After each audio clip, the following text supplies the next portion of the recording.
شروع اللہ کا نام لے کر جو بڑا مہربان نہایت رحم والا ہے۔ اور ہم نے داؤد اور سلیمان کو علم بخشا، اور انہوں نے کہا کہ اللہ کا شکر ہے جس نے ہمیں اپنے بہت سے مومن بندوں پر فضیلت دی۔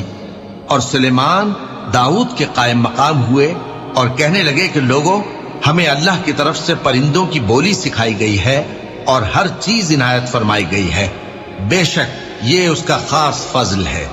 اور سلیمان کے لیے جنوں اور انسانوں اور پرندوں کے لشکر جمع کیے گئے اور پھر ان کی جماعتیں بنائی گئیں، یہاں تک کہ جب چیونٹیوں کے میدان میں پہنچے تو ایک چیونٹی نے کہا کہ چیونٹیوں، اپنے اپنے بلوں میں داخل ہو جاؤ، ایسا نہ ہو کہ سلیمان اور اس کے لشکر تم کو کچل ڈالیں اور ان کو خبر بھی نہ ہو۔ تو وہ اس کی بات سے ہنس پڑے اور کہنے لگے کہ اے پروردگار، مجھے توفیق عنایت کر کہ جو احسان تو نے مجھ پر اور میرے ماں باپ پر کیے ہیں ان کا شکر کروں اور ایسے نیک کام کروں کہ تو ان سے خوش ہو جائے، اور مجھے اپنی رحمت سے اپنے نیک بندوں میں داخل فرما۔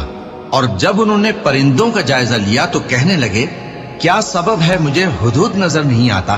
کیا کہیں غائب ہو گیا ہے؟ میں اسے سخت سزا دوں گا یا ذبح کر ڈالوں گا یا میرے سامنے اپنی بے قصوری کی واضح دلیل پیش کرے۔ ابھی تھوڑی دیر ہوئی تھی کہ ہدہد آ موجود ہوا اور کہنے لگا کہ مجھے ایک ایسی چیز معلوم ہوئی ہے جس کی آپ کو خبر نہیں، اور میں آپ کے پاس ملک سبا سے ایک یقینی خبر لے کر آیا ہوں۔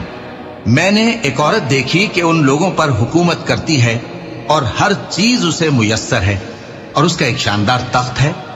میں نے دیکھا کہ وہ اور اس کی قوم اللہ کو چھوڑ کر آفتاب کو سجدہ کرتے ہیں، اور شیطان نے ان کے اعمال انہیں آراستہ کر دکھائے ہیں اور ان کو رستے سے روک رکھا ہے، پس وہ رستے پر نہیں آتے، اور نہیں سمجھتے ہیں کہ اللہ کو جو آسمانوں اور زمین میں چھپی چیزوں کو ظاہر کر دیتا اور تمہارے پوشیدہ اور ظاہر اعمال کو جانتا ہے، کیوں سجدہ نہ کریں؟ اللہ کے سوا کوئی عبادت کے لائق نہیں، وہی عرش عظیم کا مالک ہے۔ سلیمان نے کہا، اچھا، ہم دیکھیں گے تو نے سچ کہا ہے یا تو جھوٹا ہے۔ یہ میرا خط لے جا اور اسے ان کی طرف ڈال دے، پھر ان کے پاس سے ہٹ جانا اور دیکھنا کہ وہ کیا جواب دیتی ہیں۔ ملکہ نے کہا کہ دربار والو، مجھ تک ایک نامہ گرامی پہنچایا گیا ہے، وہ سلیمان کی طرف سے ہے، اور مضمون یہ ہے کہ شروع اللہ کا نام لے کر جو بڑا مہربان نہایت رحم والا ہے، بعد اس کے یہ کہ مجھ سے سرکشی نہ کرو اور مطیع و فرما بردار ہو کر میرے پاس چلے آؤ۔ خط سنا کر کہنے لگی کہ اے اہل دربار، میرے اس معاملے میں مجھے مشورہ دو، جب تک کہ تم حاضر نہ ہو اور صلاح نہ دو میں کسی کام کا فیصلہ نہیں کیا کرتی۔ وہ بولے کہ ہم بڑے زوراور اور سخت جنگجو ہیں، اور حکم آپ کے اختیار میں ہے، تو جو حکم دیجیے گا اس کے انجام پر نظر کر لیجیے گا۔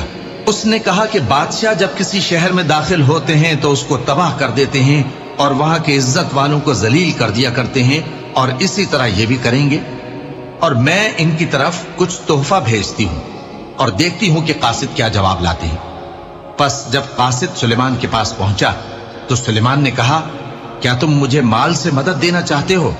سو جو کچھ اللہ نے مجھے عطا فرمایا ہے وہ اس سے کہیں بہتر ہے جو تمہیں دیا ہے۔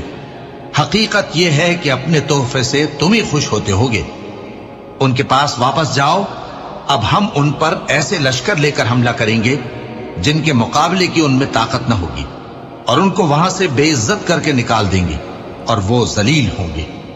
سلیمان نے کہا کہ اے دربار والو، کوئی تم میں ایسا ہے کہ قبل اس کے کہ وہ لوگ فرما بردار ہو کر ہمارے پاس آئیں، ملکہ کا تخت میرے پاس لے آئے؟